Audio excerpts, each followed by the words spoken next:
Assalamualaikum warahmatullahi wabarakatuh.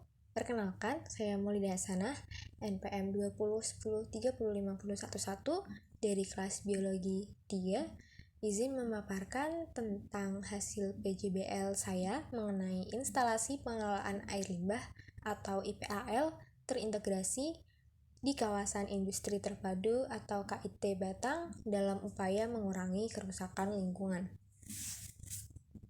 Metode yang saya gunakan dari penelitian ini yaitu menggunakan kajian literatur, yaitu merupakan ringkasan tertulis mengenai artikel dari jurnal, buku, dan dokumen lain yang mendeskripsikan teori serta informasi baik masa lalu maupun saat ini, dengan mengorganisasikan pustaka ke dalam topik dan dokumen yang dibutuhkan. Data yang diperoleh dari studi literatur dilakukan dengan menghimpun sumber-sumber yang berhubungan dengan topik bahasan. Data tersebut nantinya dianalisis dengan metode deskriptif, yaitu dengan mendeskripsikan fakta-fakta yang disusul dengan analisis yang tidak semata-mata menguraikan namun juga memberikan sedikit pemahaman. Nah, pada slide pertama ini kita akan membahas mengenai pendahuluan.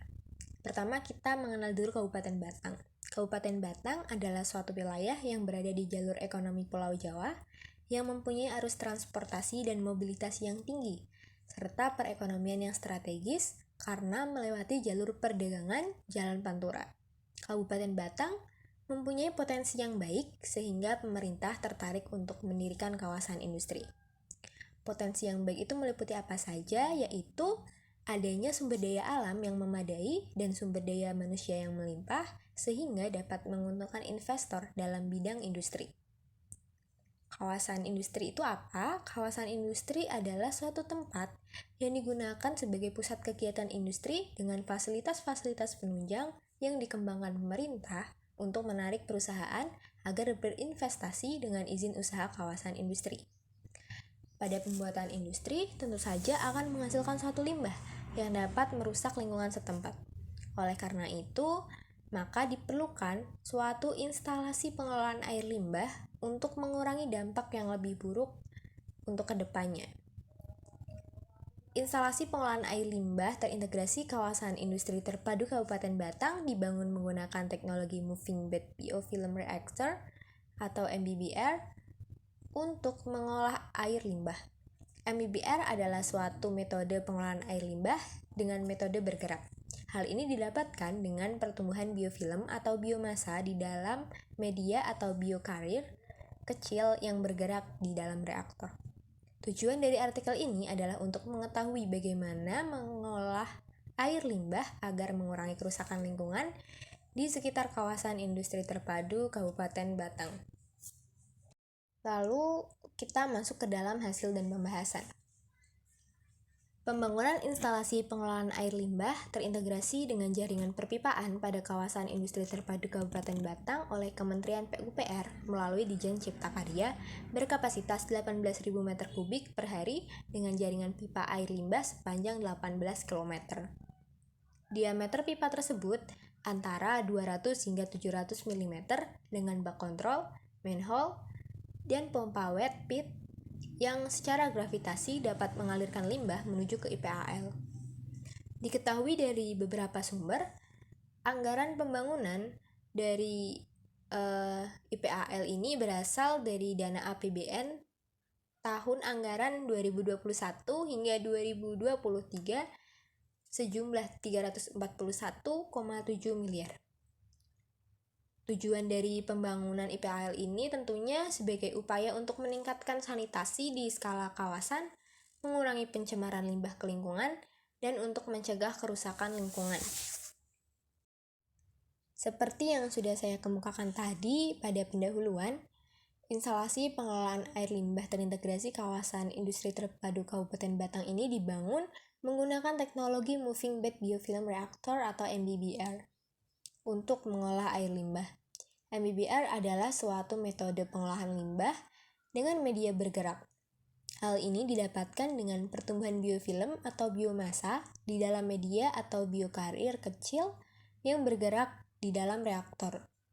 Konsep dasar di balik desain sistem MBBR adalah dengan reaktor biofilm yang terus beroperasi dengan resiko penyumbatan yang rendah.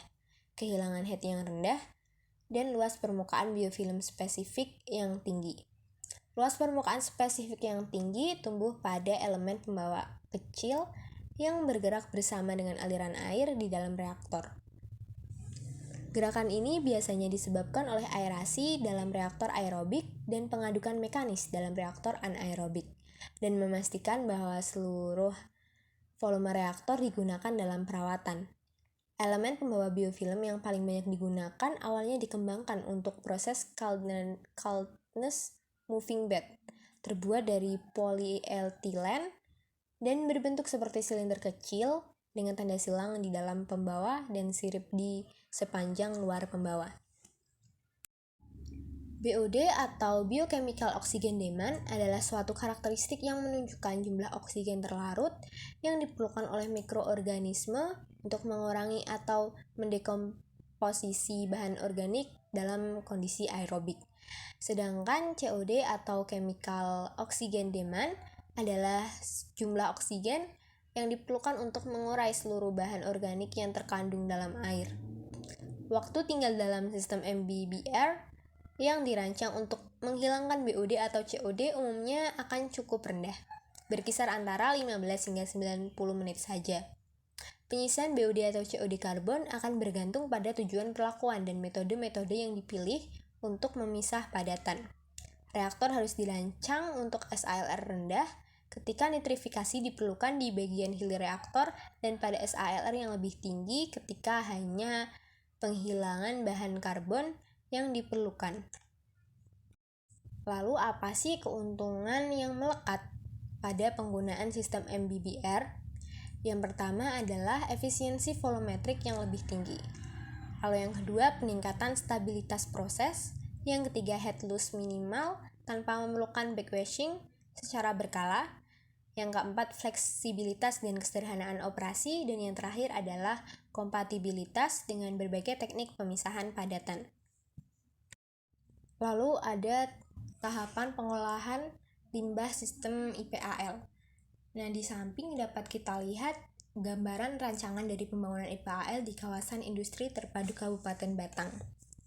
Untuk tahapan pengolahan limbah sistem IPAL ini ada 4 tahap. Yang pertama ada pengolahan awal, kemudian pengolahan primer, pengolahan sekunder, dan pengolahan lanjutan. Untuk yang pertama, pengolahan awal, yaitu langkah yang dilakukan sebelum masuk ke dalam sistem IPAL. Pengolahan tersebut berfungsi untuk menghilangkan unsur pada limbah cair dengan ukuran yang besar dan mengakibatkan hambatan pada pemeliharaan dan operasional. Contoh kegiatan dalam tahapan ini adalah proses penyaringan atau screening. Proses ini menggunakan bar screen berbentuk bar paralel dengan jarak 40 hingga 80 mm disesuaikan dengan ukuran padatan limbah tersebut. Lalu yang kedua ada pengolahan primer. Jadi pada saat pengolahan primer, sebagian besar padatan yang tersuspensi dan bahan organik akan dihilangkan dari limbah cair. Proses pengendapan atau sedimentasi dengan penghilangan dilakukan dengan proses fisika. Bahan organik dan BOD masih relatif tinggi pada pengolahan primer. Langkah primer merupakan pendahuluan dari langkah sekunder atau langkah berikutnya. Dengan kecepatan yang rendah, limbah cair mengandung bahan yang mengendap pada permukaan. Aliran limbah cair dibuat supaya limbah dapat mengalir cepat, berbalik dengan padatannya yang mengalir dengan kecepatan lebih lambat, berkumpul pada dasar saluran, lalu dibuang. Yang ketiga ada pengolahan sekunder. Pengolahan sekunder ini memiliki tujuan untuk menghilangkan padatan yang tersuspensi dan bahan organik yang terurai. Pengolahan ini adalah gabungan dari pengolahan secara biologi dan kimia. Pada proses biologi dikenal dengan 2 sistem pengolahan, yaitu sistem pengolahan secara aerob dan anaerob. Sedangkan pada pengolahan kimia dengan menambah bahan kimia yang dapat mempercepat pengelolaan limbah, yaitu koagulasi dan flokulasi. Nah, tahap yang terakhir adalah tahap lanjutan. Tahap ini merupakan tahap terakhir dari pengolahan air limbah. Jadi efluent diukur dengan bahan baku mutu industri yang sudah ditetapkan. Jika tidak memenuhi baku mutu, maka akan dilakukan suatu proses pengolahan lanjutan. Apabila memenuhi, maka air buangan dapat dikatakan aman dan dibuang ke perairan umum agar tidak mencemari. Terakhir adalah kesimpulan. Nah, dari artikel yang sudah saya buat dapat disimpulkan bahwa KIT Batang menggunakan teknologi Moving Bed Biofilm Reactor MBBR dalam pengelolaan air limbah. Air limbah domestik maupun industri akan melalui beberapa tahapan, yaitu pengolahan awal atau pre-treatment, pengolahan primer atau primary treatment, pengolahan sekunder atau secondary treatment, dan yang terakhir pengolahan lanjutan atau tertiary treatment melewati jaringan pipa yang nantinya akan diolah ke IPAL atau instalasi pengelolaan air limbah terintegrasi. Limbah air tersebut nantinya akan menghasilkan baku mutu atau standar influent yang sudah ditetapkan sebelum didaur ulang atau dialirkan dan dibuang ke sungai sehingga mengurangi kerusakan lingkungan. Selanjutnya ada daftar pustaka yang saya gunakan untuk membuat artikel PJBL tersebut. Berikut sumber yang saya gunakan. Dan terakhir, terima kasih. Apabila ada kesalahan ataupun kekurangan, mohon dimaafkan. Apabila ada kritik dan saran, akan saya terima jika itu membangun. Terima kasih. Wassalamualaikum warahmatullahi wabarakatuh.